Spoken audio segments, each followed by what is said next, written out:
It's easy to look up or Google different data and information connected to pancreatic cancer. However, data and information do not offer us a human personal perspective on the impact pancreatic cancer has on people's lives.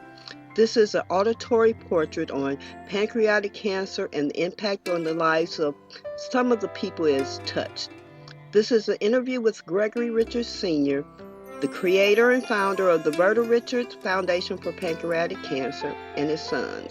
This auditory portrait is called Putting a Face on Pancreatic Cancer.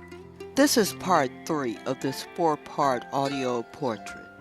Geoffery Richards, Putting a Face on Pancreatic Cancer. What did you know about pancreatic cancer prior to your mother being diagnosed?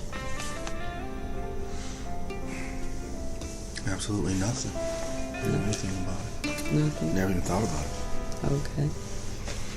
How did the different stages of her battle with pancreatic cancer impact your life?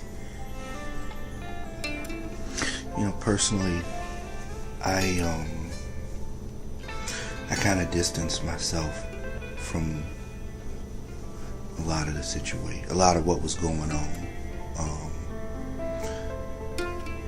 When I would see her, and I noticed that her health declined, more and more every time that I saw her. Just try to talk to her and keep things as normal as possible was my mind frame, I guess. It wasn't where I tried not to think about it as much on a day-to-day basis, going through the entire process, going through the whole process. But I think I distanced myself from it. Did distancing yourself help you deal with it better? No. I still feel,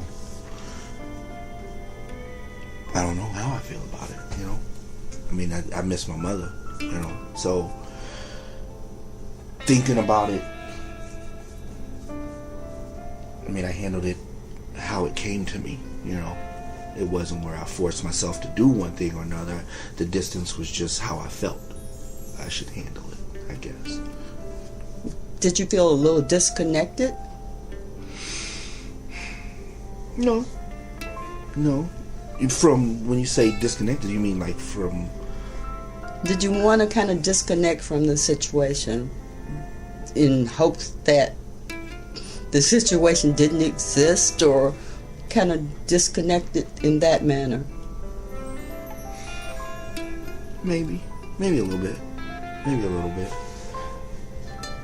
Yeah, maybe a little bit. I don't know if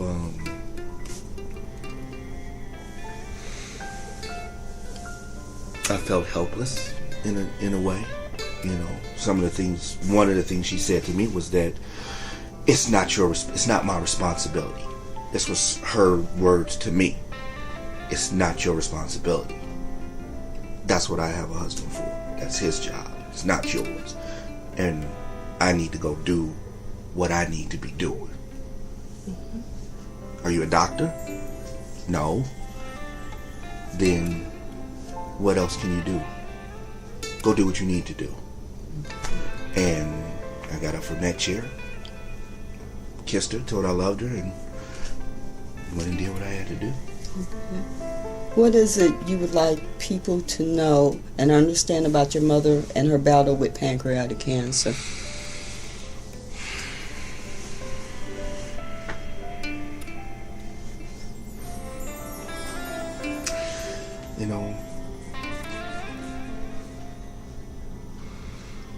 I didn't know much about it. You asked me that question. I didn't know much about it, and I'm still learning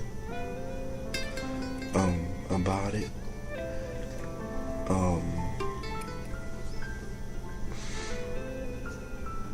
For me, it's now cherish those moments, enjoy those moments, because I think it was too fast.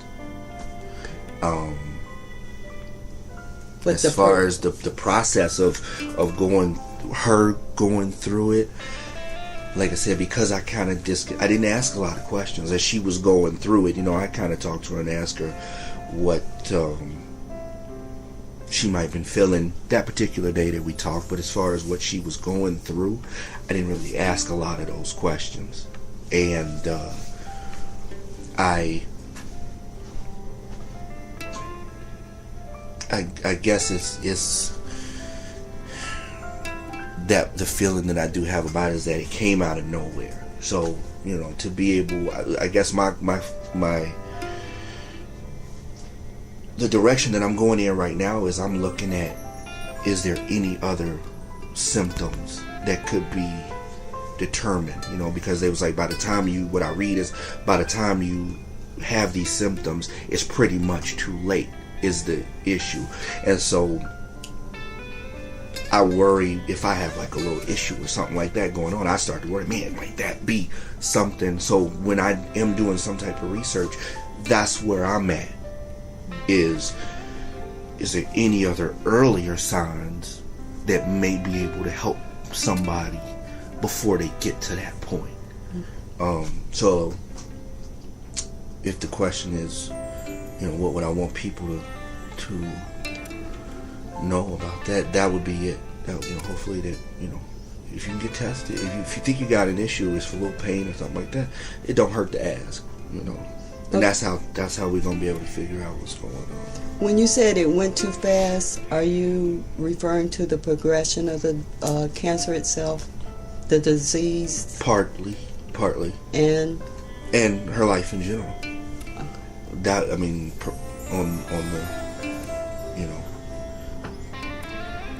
I was 34 years old. She was, in her 50s. You got plenty of time. You think you got plenty of time, but you don't. So when I say the quick part of it is from the time I found out that she had cancer to the 18 months later, I wanted more time. If you could give a son or a daughter some advice that's dealing with a parent facing a battle with pancreatic cancer, what would your advice be? Talk to your parent.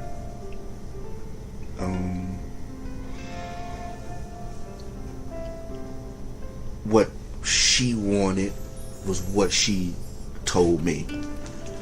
So that's what she got from me. And people on the outside looking in are going to say one thing or another about how you're supposed to react to certain situations, but that would be, I respected her wishes, what she wanted. I hope to the best of my ability, But 9 times out of 10, she would tell me if it was an issue or something. So I would say, talk to your parent, and hopefully that'll get you through. My hope is this story and the Richards family very personal perspective on pancreatic cancer will help add the human aspect to this disease and put a face on it, whereas it will no longer be just about data and information, but about real people like you and I. The face upon pancreatic cancer could be any of us at any given time.